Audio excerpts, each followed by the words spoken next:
Today we are going to discuss about a new topic, that is nucleus. इसके पहले के topic आप देख चुके हैं और ये न्यू टॉपिक है। इसमें हम लोग सेल के अंदर पाए जाने वाले न्यूक्लियस का स्ट्रक्चर समझेंगे, उसकी स्टडी करेंगे और क्या फंक्शन करता है। What is the function of nucleus, structure and function.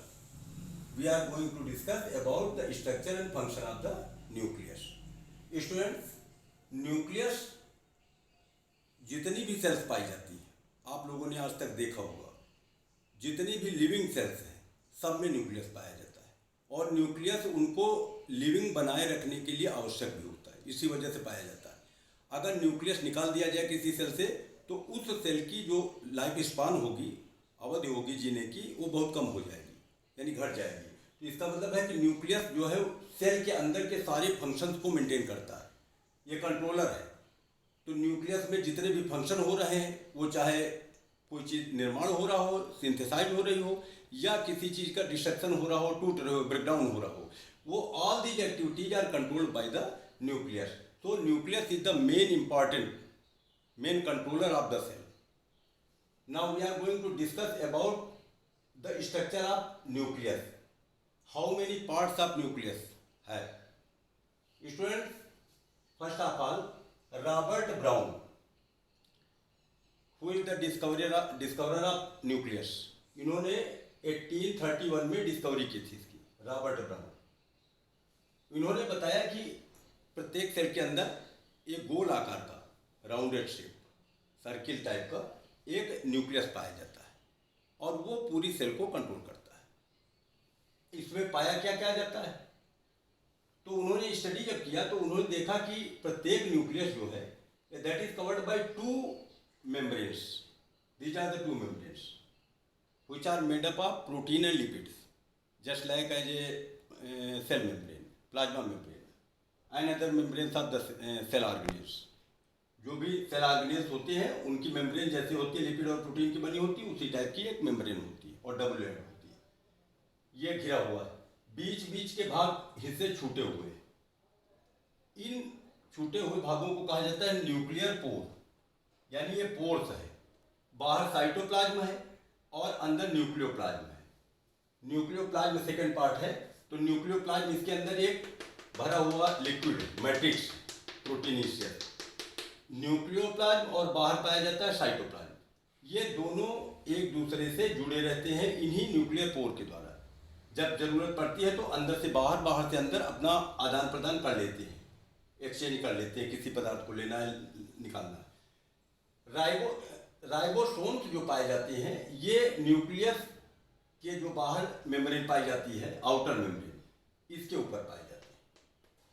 These are the ribosomes which are attached at the outer membrane of the nucleus. Students,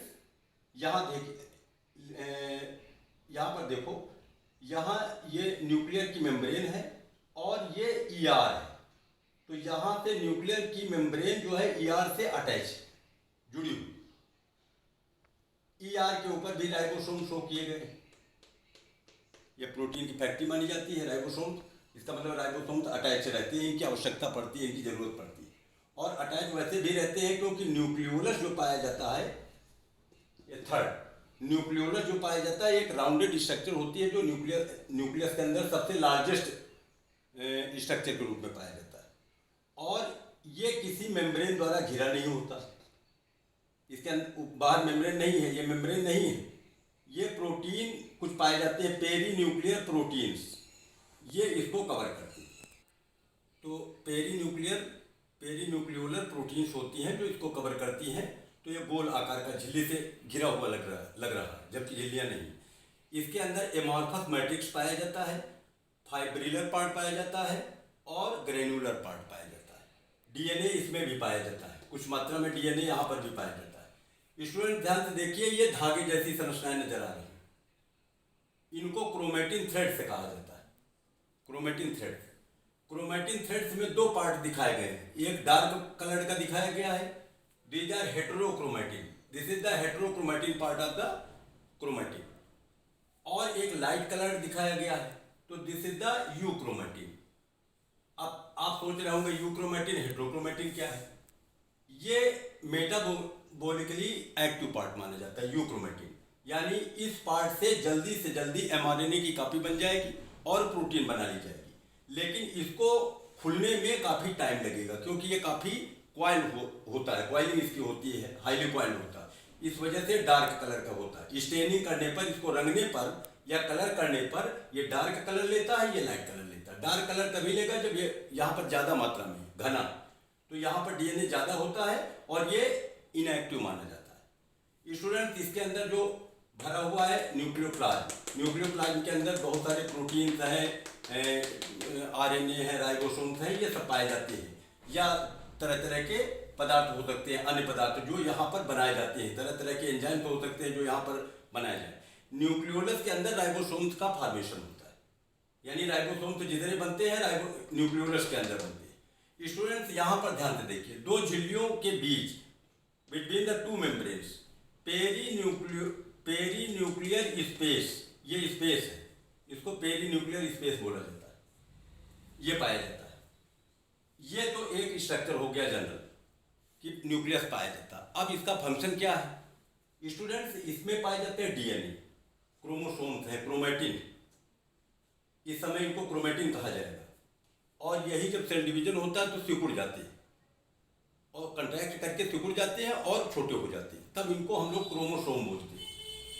और क्रोमोसोम के अंदर डीएनए पाए जाते हैं। डीएनए पेरेंट से उनके ऑफस्प्रिंग्स में सूचनाओं को, इंफॉर्मेशंस को ले जाने का कार्य करते हैं, यानी informations are transferred from parental generation to their offsprings by these DNA fragment. यही डीएनए के मॉलिक्यूल्स। अब डीएनए में छोटे छोटे जीन्स होते हैं, वो जीन से ट्रांसफर करते हैं, जीन से लेकर के जाते हैं, किसी लक्षण के जीन पाए जाते हैं इसमें छोटे छोटे डीएनए, वही ट्रांसफर करते हैं। तो students, this is the main controller और brain of the cell. Okay, students, I hope that you can easily understand your doubts by this video. Thanks.